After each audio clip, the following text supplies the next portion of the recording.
outstanding effort again. We're busting ours to kick yours. That's big time. Minus 15. Respect all, fear none. Oh, did he belt that one? Intensity is not a perfume. It was a no-doubter. 5, 4, 3, 2, 1.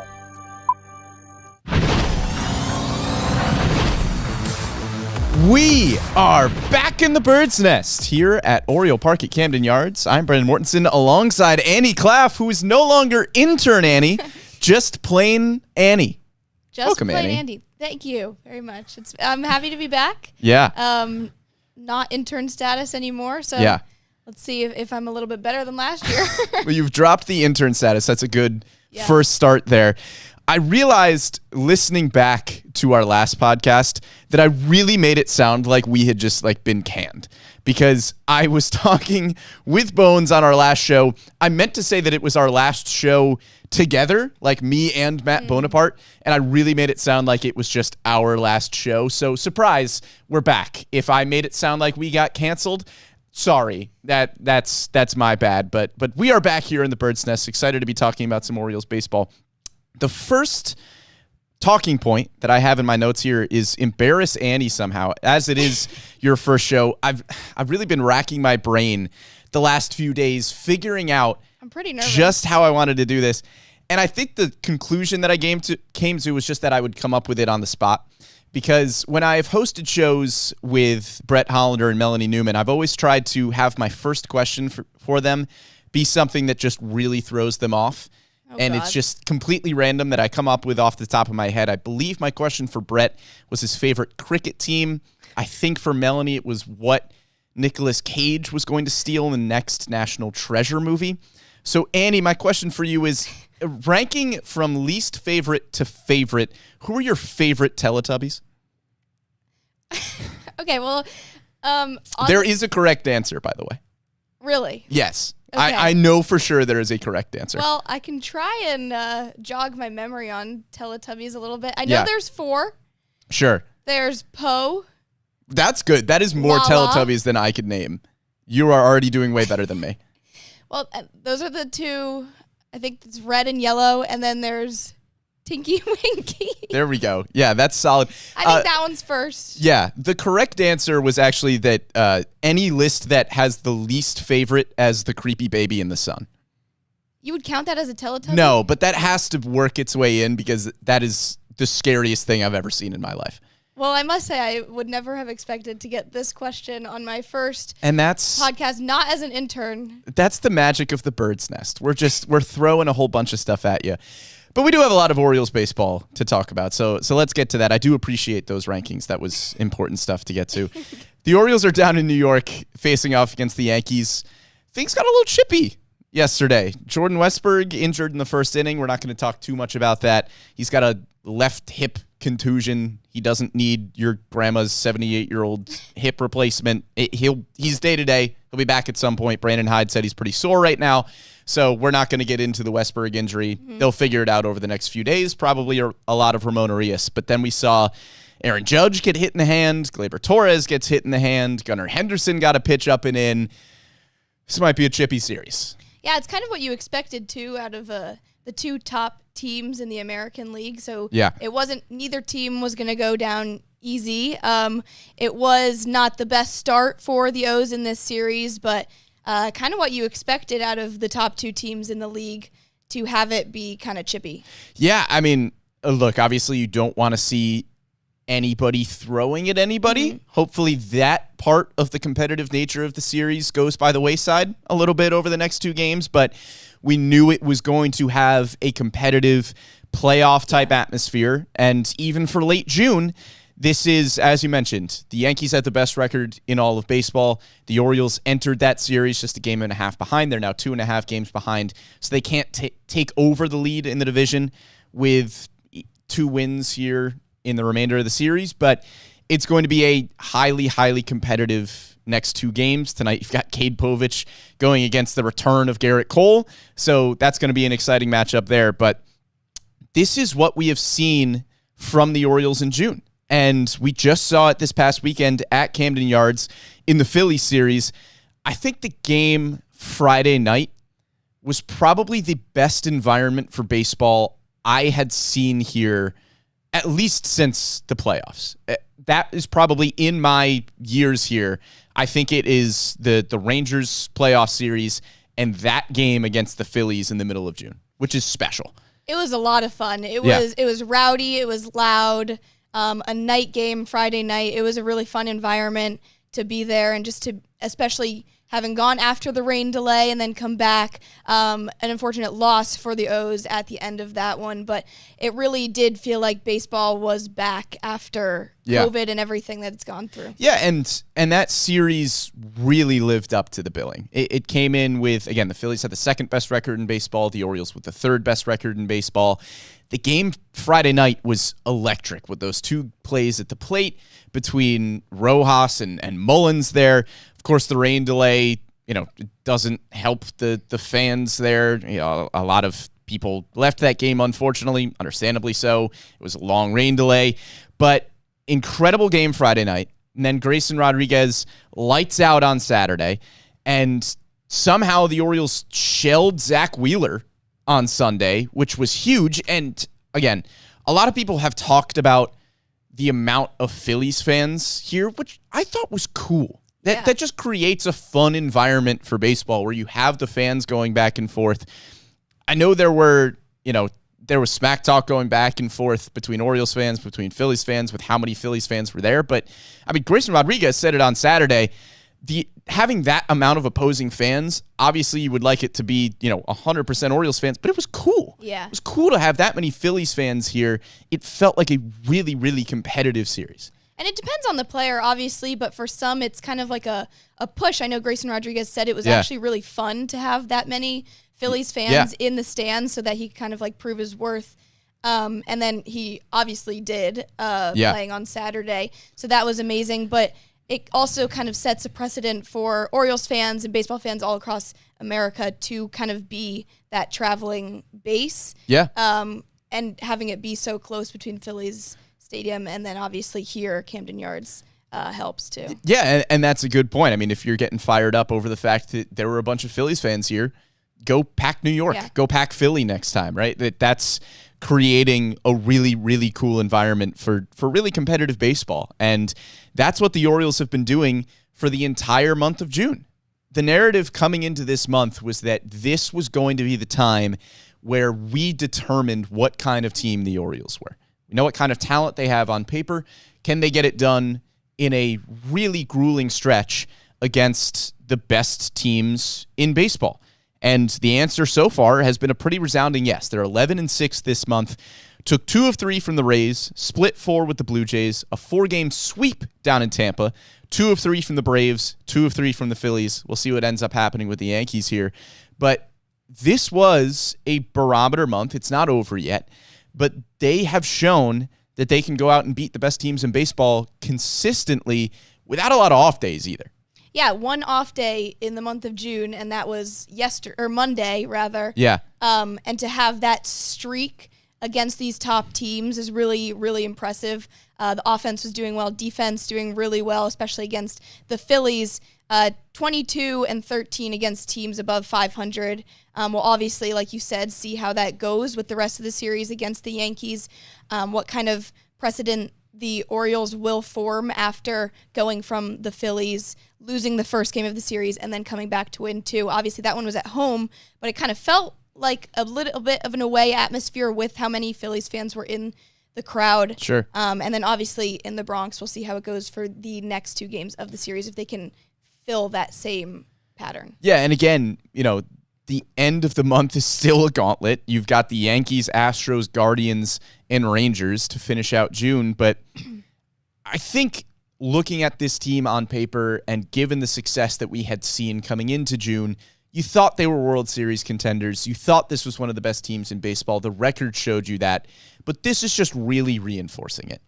Orioles teams of a few seasons ago were not going down to Tampa Bay and sweeping the Rays in 4. I know the Blue Jays series, it almost felt like a bit of a disappointment to even split that series, given the fact that you blew them out in the first 2 games. And that's part of what's been impressive as well. 3 of the 5 first losses before last night's game were by 1 run. So 3 of the 6 now.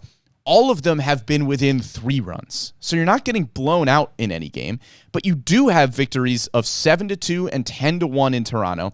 You dominated the Rays in that 4-game sweep. You had a 4-0 shutout against the Braves, and then you just tattooed the guy who came into Sunday leading NL Cy Young odds in Zach Wheeler.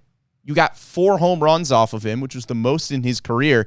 So you don't have any really bad losses, but you have a bunch of blowout wins against really good teams. And then even last night against the Yankees, I was kind of preparing for, okay, so it was 4-0, and then obviously Anthony Santander came back to make it 4-2 in the 8th inning. So I was kind of preparing of, okay, when was the last time the Orioles have been shut out? And that would have been May 7th against the Nationals.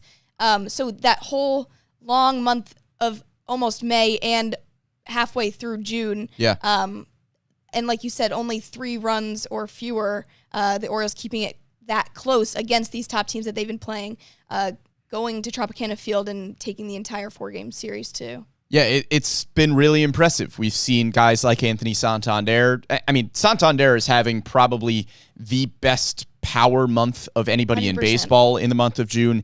The starting rotation has been really, really impressive as well.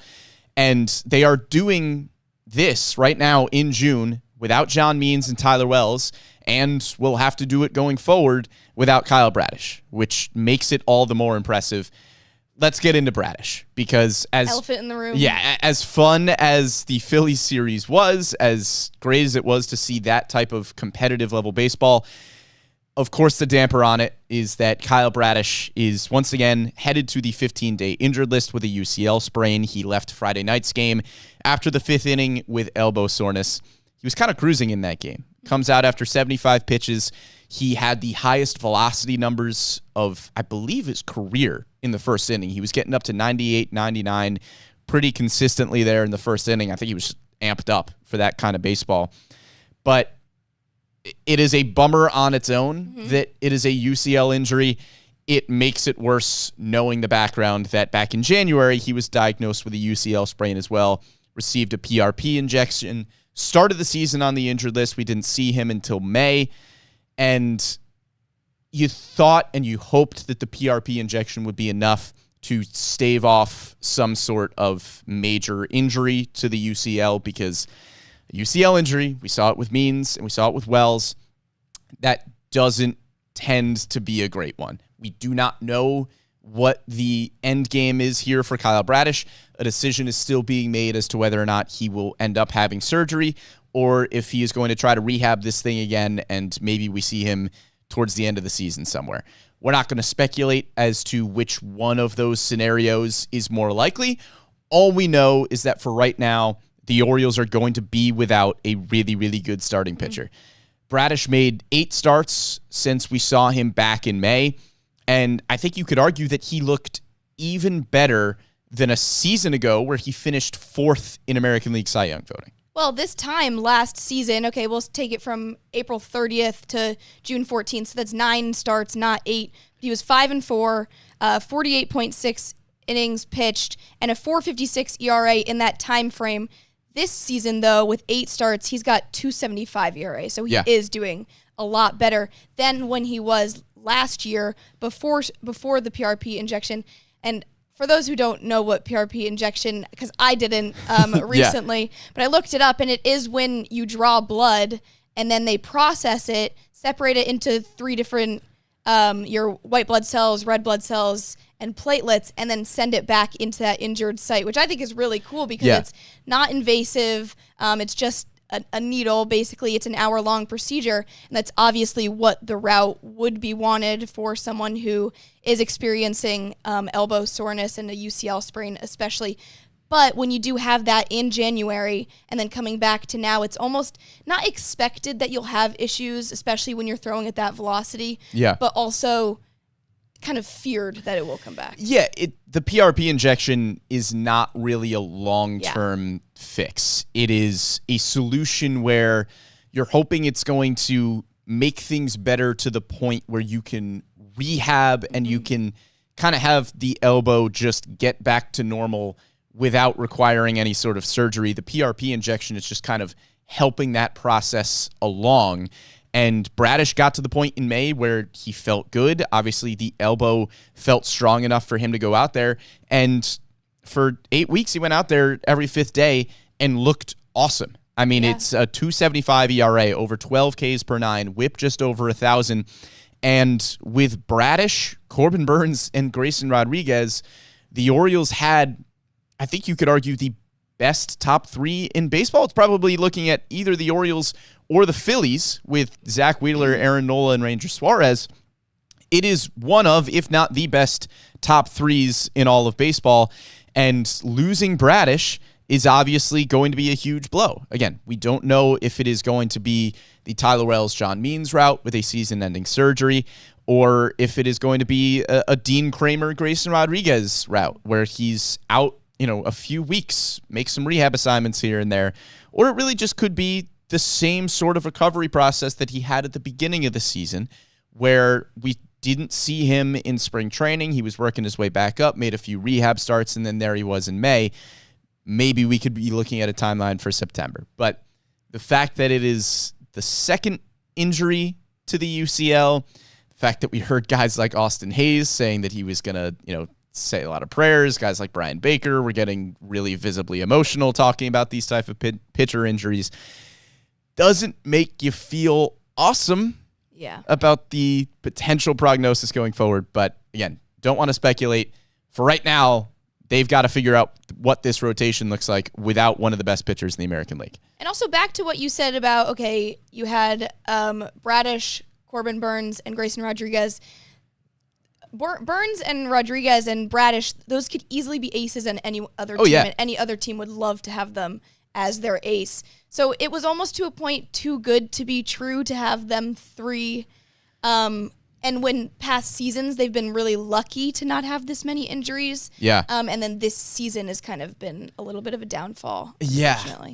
In the offseason, it was funny. When the Corbin Burnes trade happened, I think back to a graphic that we made during, I think it was our Hot Stove show or Spring Training Report or whatever it was, where we were looking at the potential Orioles rotation for the beginning of the season. And this was before we hit the point in the offseason where we knew that there was going to be no John Means to start the year, no Kyle Bradish to start the year. And the conversation was pretty unbelievable because it was, okay, your top four is Corbin Burnes, Grayson Rodriguez, Kyle Bradish, John Means in some order. John Means, who, by the way, we're going to get to kind of the rotation as a whole in a minute, but John Means, who has been spectacular when he's been on the field, was great for the few starts that he had this year. And then the fifth spot in the rotation was down to Dean Kramer, Tyler Wells, Cole Irvin. Figured it was probably going to go to Kramer, and you would just have Wells and Irvin be weapons out of the bullpen. But it just seemed like the baseball gods thought that that rotation would be too good. Because now all of a sudden you're looking at Albert Suarez, Cade Povich, Cole Irvin in the rotation rather than that top four, which would have been probably the best rotation in baseball. Which also, though, with the rotation that it does have now, with the Tommy John surgeries we've already had that have been known in John Means, Tyler Wells, if you take a look at the Orioles stats without Bradish, Wells, or Means starts this season, the Orioles are still above 500. They're 38 and 20. So this is not like a end-all, be-all for the Orioles. Orioles fans out there, it's not the end of the world. It is unfortunate, but there is still a chance for playoffs and for World Series with the rotation that's already there. Yeah, let's talk about what the rotation looks like right now. We don't know how long Kyle Bradish is going to be out, but as it currently stands, there are question marks. At the top of the rotation, there is no question mark in Corbin Burnes, who, by the way, just a quick little shout out here to Corbin Burnes, who is the only Orioles starter that has just kept chugging throughout the entire season. Grayson Rodriguez, Dean Kramer, Kyle Bradish, John Means, and Tyler Wells have all been injured in some capacity, whether it was a short stint on the injured list or not. They have all hit the injured list at some point this season. Cole Irvin has been in and out of the bullpen. So Cole Irvin has started 11 games. He's appeared in 13. Grayson Rodriguez has made 12 starts. All Corbin Burnes is doing has just posted every fifth day. He's made 15 starts. He's got a 2.14 ERA. I don't know where this team or this starting rotation is without that acquisition of Corbin Burns. There's been a lot of discourse recently because Joey Ortiz is having a fantastic season in Milwaukee. Shout out to Joey Ortiz, by the way. I think a lot of Orioles fans knew that he was capable of playing like this. Whatever conversation you want to have about how good Joey Ortiz has been, that's all well and good. Corbin Burns has delivered quality start after quality start. He is posting every fifth day. And for an Orioles rotation that has been this injured, I mean, he has been their saving grace. Yeah. He's the consistency that this Orioles team has needed in the month of June and just this season as a whole. But then it's a question of how long can it be sustained with the rest of the rotation, which I think as of now is fine. I think the Orioles rotation is fine. Obviously, there was a need for a starting pitcher come the trade deadline, which I'm sure we'll talk about in a bit. But this just heightened that need exponentially with having Bradish. Yeah, and the top two you feel really good about right now in Corbin Burns and Grayson Rodriguez, who has looked awesome. Grayson's got a 2.33 ERA in the month of June. You just hope that Grayson stays healthy as well and nothing flares up from the injury that Grayson already had. Talked about Bradish after that. After the top two, it's, John Means is out for the season with Tommy John. He had a 2.75 ERA in the 10 games that he has pitched since the start of the 2022 season. It's just a huge bummer that John Means can't stay on the field. My notes literally say, this just makes me really sad because John Means, he's such a good guy. He's so great in the community. He has been amazing in this clubhouse, and you just want to see him be able to stay healthy because he's been really good when he's been on the field. He just hasn't been able to stay on the field, and he's got his second Tommy John surgery coming up here. Hoping for a good recovery here for John Means and that we see him back on the baseball field pretty soon. But John Means is not an option for you in the rotation at any point this season. Neither is Tyler Wells, who doesn't end up getting Tommy John surgery, but he does get surgery to repair his UCL. It's technically like a brace repair surgery, which isn't exactly Tommy John, which could lead to a bit of a quicker recovery time, but we're still not going to see him in 2024. So Means and Wells, not options for the rest of the season. Dean Kramer just made a rehab start in Norfolk on Sunday. He just threw, I think, 3 2/3 innings, so you got to work him back up innings-wise a little bit. Dean Kramer is going to be a big addition at the back end of this rotation. I think he pretty solidly becomes your number 3, number 4, somewhere with Cole Irvin. You feel better about this rotation as a whole with Dean Kramer in it. Now, I want to ask you about Albert Suarez because obviously after last night, I think before last night's game, it would have been Albert Suarez above Cade Povich, and we'll find that out, I guess, tonight with Cade Povich making the start. But after last night's performance, I kind of want to hear what you think about where he stands. Yeah, I think that's part of the interesting conversation, right? When you look at this Orioles rotation right now and you talk about things like the trade deadline, I think you can make a solid case that getting through 162 with this rotation is feasible. Assuming that Dean Kramer comes back and is healthy, assuming that Cole Irvin stays healthy for an entire season, I think that's a really solid 4 that you are looking at to say, okay, I can get through with those 4 for 162. Obviously, you need 5. Some combination of Albert Suarez and Cade Povich, I think, can get the job done as your 5th starter. We're kind of waiting for a start like this with Albert Suarez. Not that you expected a blow up somewhere, but Albert Suarez just didn't have the track record of somebody who was going to be able to sustain a 161 ERA as a starting pitcher every 5th day. He was facing one of the best lineups in all of baseball, a lineup that included Aaron Judge and Juan Soto and Giancarlo Stanton and a bunch of guys like that. So sure, you're not expecting him to go out and be an ace against the New York Yankees. His command was a little bit all over the place, only gives you 3 2/3 innings.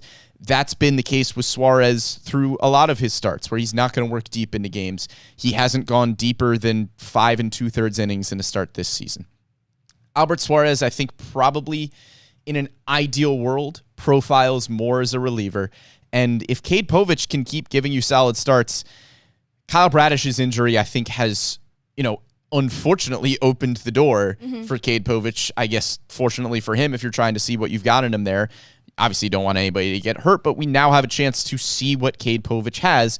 Showed you a lot of great flashes against Toronto despite the 6 earned runs, and then was awesome against a great Braves lineup, 6 innings, 6 strikeouts, no walks. If Cade Povich keeps you somewhere in the middle there, where he's not blowing up with 6 earned runs, but even if he's not giving you 6 shutout innings every time, if he can keep an ERA around 4 as your 5th starter and show some promising flashes, I think you're happy with that throughout the season through 162. The question, though, when you get to the trade deadline and what this rotation needs, I think becomes the playoffs. And not to completely put the cart before the horse in terms of trying to figure out what a playoff rotation looks like. But I think if you're the Orioles right now, you've got to consider that. You've got to consider who's taking the ball for game 3 of a playoff series if you don't have Kyle Bradish down the line.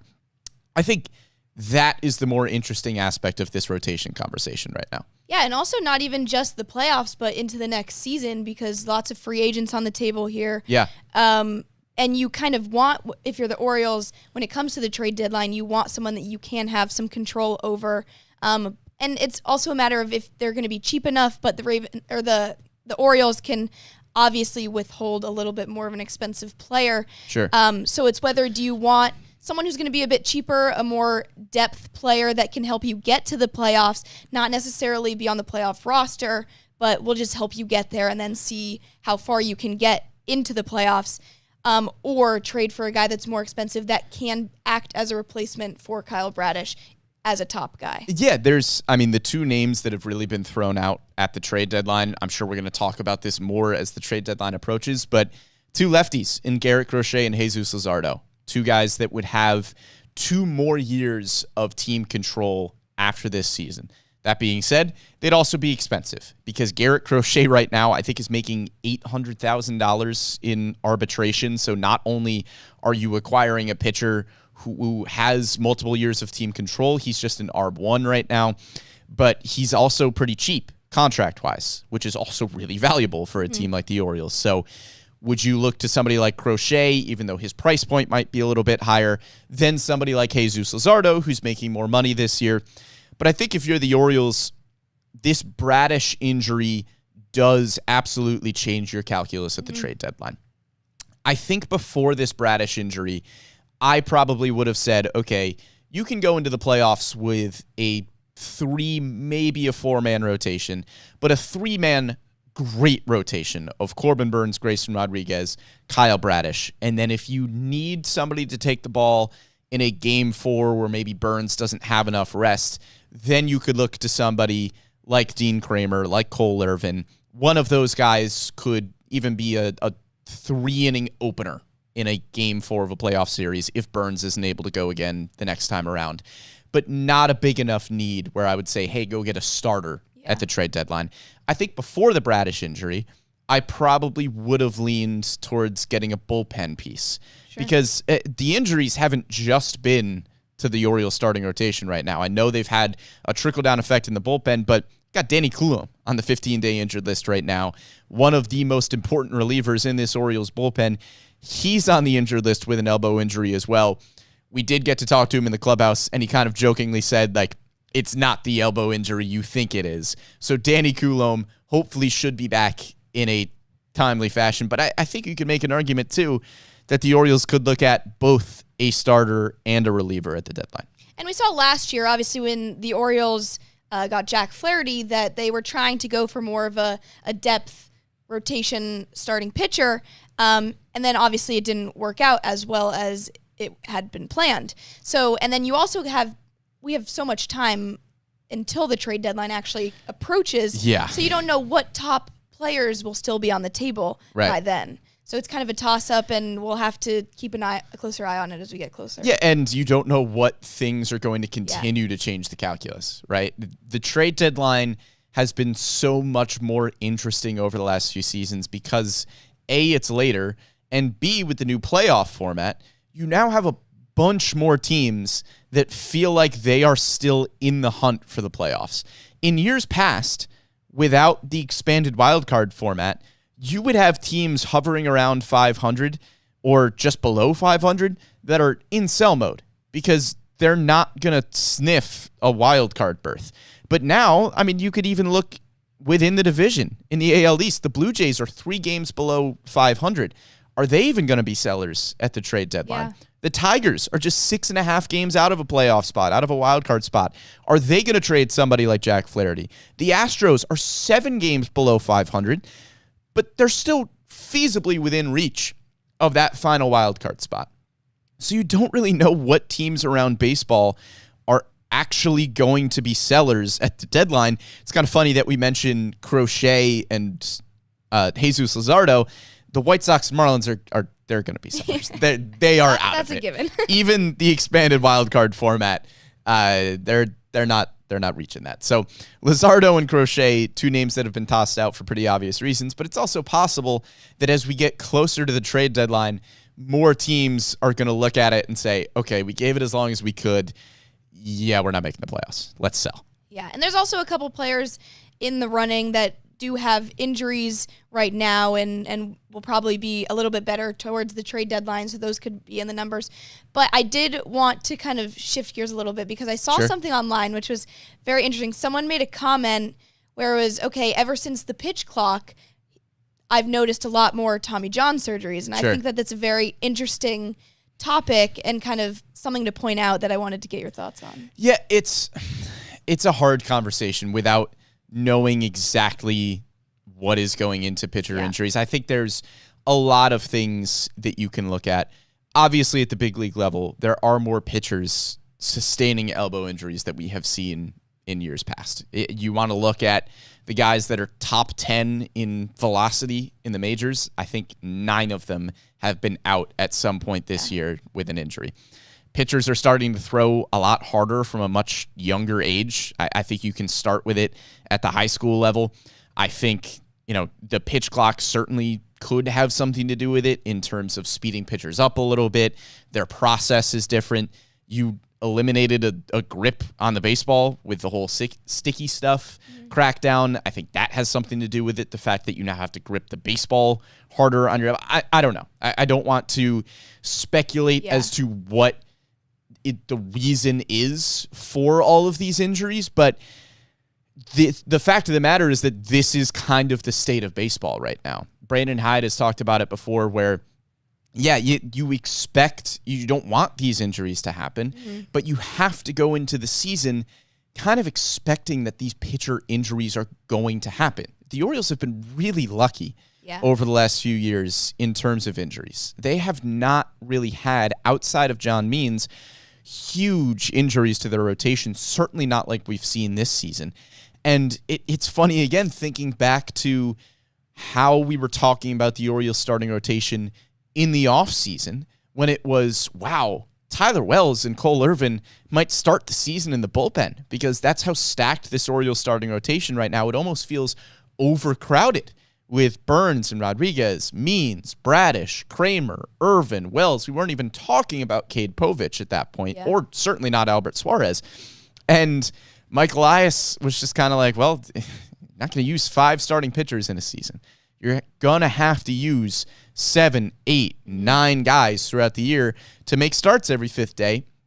And thank goodness the Orioles have compiled a roster where they are afloat right now, which is really, really impressive. Yeah. The Kyle Bradish injury, I think, we kind of agreed here where the calculus for the trade deadline, given the Kyle Bradish injury, is more so a conversation of who makes a start game 3 of the playoffs and not, I don't know how we're going to get through the month of July. Because right now, yes, I know Albert Suarez didn't look great last night, but Cole Irvin has been really, really solid. Cade Povich has shown a lot of promising flashes. Albert Suarez is still performing really, really admirably despite a tough start last night. I think the Orioles are okay right now. We're not even talking about Chase McDermott, who could come up at some point this season as well, has looked awesome in AAA Norfolk. They still have options to get through 162, and even if it's without Kyle Bradish, I'm not all that concerned with how they can get through the regular season. But, to bring it back to your point with all the elbow injuries, you kind of have to expect it. And I think the Orioles have done a really impressive job with team construction here where, yeah, you're hoping that it doesn't happen, but in the case that it does, they're okay. And they're okay right now. Yeah. Well, I, for one, am really excited to see Povich tonight making his third start against the Yankees. I don't know if it's for certain or not if Aaron Judge will be out. I mean, for tonight, he did see doctors last night. Yeah, x-rays were negative. Yeah. So we'll see. It's obviously probably still some bruising. Who knows if he'll be in tonight. I don't know if is it definite it'll be in tonight? I think it's still up in the air as to whether or not Aaron Judge will be in the lineup tonight. But regardless, that's still a really good Yankees lineup, and it is the second straight huge challenge for Povich because I know the Braves have been underperforming a little bit, but Povich looked awesome against Atlanta, and now he's going to face not only a great Yankees lineup, but the guy who's taking the mound on the opposite side is the return of Garrett Cole. So a little bit of pressure here for Cade. Yeah, and a lot of pressure for the Orioles offense as well, who didn't necessarily hit so well last night. Yeah. Who will have to go against Cole and kind of show out even better than it did last night. Or a lot better than it did last night. Yeah, it's a big series, and the Orioles are going to continue to have some big series here in the month of June. We're going to see how they perform. We will see what this lead in the division for the Yankees ends up looking like at the end of this series. Hopefully it's a half a game. We'll see how the Orioles can perform here over the next 2 days. But thank you for following along with us here on the Bird's Nest. We are so excited to be back. We will be live every Wednesday at 11 a.m. on YouTube and Facebook. We really enjoy reading your comments and having you follow along with us. If you didn't catch us on YouTube and Facebook, you can catch us after the fact on Spotify, SoundCloud, Apple Podcasts, Google Podcasts, wherever you get your podcasts or your digital shows. You can find us here on the Bird's Nest. Big thank you to Bobby Blanco behind the scenes for producing this one. For Annie Klaff, I am Brendan Mortensen, and we'll catch you next time.